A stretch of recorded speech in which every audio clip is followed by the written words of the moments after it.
America की धमकियों और 500% tariff की गूंज के बीच अब एशिया से आया है करारा जवाब। भारत, चीन और रूस ने हाथ मिलाकर लड़ने की तैयारी कर ली है। तीन महाशक्तियां अब एकजुट होकर अमेरिका की आर्थिक बादशाहत को चुनौती देने को तैयार है। RIC गठबंधन यानी कि रूस, इंडिया एंड चाइना गठबंधन अब सिर्फ कूटनीति नहीं, एक रणनीतिक हथियार बन चुका है जो वॉशिंगटन की नींव हिला सकता है। ये नया मोर्चा साफ करता है अब टैरिफ से नहीं, ताकत से बात होगी। देंगे आपको इस पर पूरी डिटेल रिपोर्ट, पर उससे पहले आयोन भारत को सब्सक्राइब कर लीजिए। नमस्कार, मैं हूं आपके साथ स्नेह श्रेयस। आयोन भारत देख रहे हैं आप। अमेरिका ने एक बार फिर अपने सबसे बड़े हथियार टैरिफ की धमकी का इस्तेमाल कर दुनिया को झुकाने की कोशिश की है, लेकिन अब हालात बदल चुके हैं। यूक्रेन की राजधानी कीव से अमेरिकी सीनेटर रिचर्ड ब्लूमेंथल का यह ऐलान कि भारत और चीन जैसे देश अगर रूस से तेल, गैस या पेट्रोल केमिकल खरीदते हैं तो उन पर 500% टैरिफ लगाया जाना चाहिए, न सिर्फ एक आर्थिक धमकी है बल्कि एक साफ इशारा है कि अमेरिका अब खुलकर टैरिफ वॉर छेड़ने जा रहा है। लेकिन यह 2000 का दशक नहीं है। भारत, चीन और रूस जैसे एशियाई महाशक्तियों को अमेरिका अब यूं आंख दिखाकर नहीं डरा सकता। खास तौर पर भारत, जो दशकों से अपनी रणनीतिक स्वतंत्रता और वैश्विक संतुलन की नीति पर अडिग रहा है, अब अमेरिका की दादागिरी को खुली चुनौती देने को तैयार है। रूस ने जब से भारत, चीन, रूस यानी कि RIC त्रिकोण को फिर से जोर शोर से शुरू करने की बात कही है, तब से एशिया में सिर्फ नई धुरी का उदय नहीं हुआ है, बल्कि एक ऐसी धुरी जो अमेरिका की आर्थिक गुंडागर्दी और टैरिफ की ताकत को जवाबी हथियार से जवाब देने के लिए कमर कस चुकी है। रूस का यह बयान कि अब भारत और चीन के बीच सीमा तनाव कम हो गया है, RIC की बैठकें शुरू होनी चाहिए, एक साफ संकेत है कि एशिया अमेरिका के खिलाफ एकजुट हो रहा है।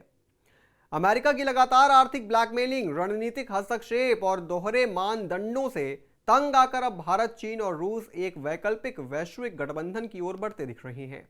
एक ऐसा गठबंधन जो न सिर्फ अमेरिकी वर्चस्व को चुनौती देगा बल्कि टैरिफ वॉर को उसकी ही भाषा में जवाब देगा। अमेरिका यह समझने में नाकाम रहा है कि भारत अब किसी से पिछलग्गू की तरह व्यवहार नहीं करेगा। यह वही देश है जिसने गलवान जैसी घटनाओं के बावजूद चीन के साथ वार्ता का रास्ता खुला रखा, रूस के साथ ऊर्जा संबंधों को कायम रखा और अमेरिका के तमाम दबावों के बावजूद तेल और गैस की खरीद जारी रखी। और अब जब अमेरिका अपने राजनीतिक एजेंडे के तहत एक पक्षीय टैरिफ लगाने की बात कर रहा है, तब RIC की वापसी अमेरिका के लिए कूटनीतिक और आर्थिक झटका बन सकती है। वहीं अमेरिका के भीतर भी विरोध के सुर तेज हो गए हैं। ट्रंप समर्थक अब उनके निर्णयों से किनारा कर चुके हैं और अब यह साफ हो गया है कि अमेरिका की टैरिफ रणनीति अब अंदर से खोखली हो चुकी है। ट्रंप के दौरे में जिस अमेरिका फर्स्ट नीति ने दुनिया को अस्थिर कर दिया, अब वो ट्रंप के अपने घर में ही दम तोड़ती नजर आ रही है।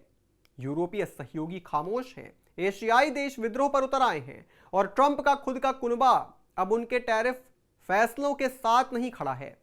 ऐसे में भारत, चीन, रूस की त्रयी अगर अमेरिकी सरकार के खिलाफ टैरिफ युद्ध में उतरती है तो ये सिर्फ अमेरिका की आर्थिक नीतियों की विफलता नहीं बल्कि उसकी वैश्विक रणनीति गिरावट का प्रतीक होगा।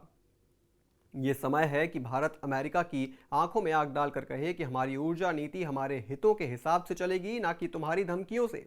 RIC अब सिर्फ एक त्रिकोणीय मंच नहीं बल्कि एक भविष्य की वैश्विक ताकत बन सकता है, एक ऐसा मंच जो अमेरिका की डिवाइड एंड रूल नीति को फेल कर सकता है। टैरिफ अब सिर्फ एक टैक्स नहीं बल्कि नई शीत युद्ध की शुरुआत है और इस बार अमेरिका अकेला पड़ता दिख रहा है। भारत को अब स्पष्ट रूप से RIC को मजबूत करना चाहिए, चीन के साथ रणनीतिक समझ बढ़ानी चाहिए और रूस के साथ गहराते संबंधों को अमेरिका की टैरिफ साजिश के खिलाफ एक कवच बनाना चाहिए, क्योंकि यह सिर्फ तेल या गैस की बात नहीं है, यह आर्थिक स्वतंत्रता, रणनीतिक स्वाभिमान और एशिया के नए नेतृत्व की लड़ाई है और इसमें भारत पीछे नहीं हटेगा। इस पूरी खबर पर आप क्या सोचते हैं दोस्तों? हमें कमेंट करके जरूर बताएं। देश और दुनिया की तमाम बड़ी खबरों से जुड़े रहने के लिए आप देखते रहें आयोन भारत।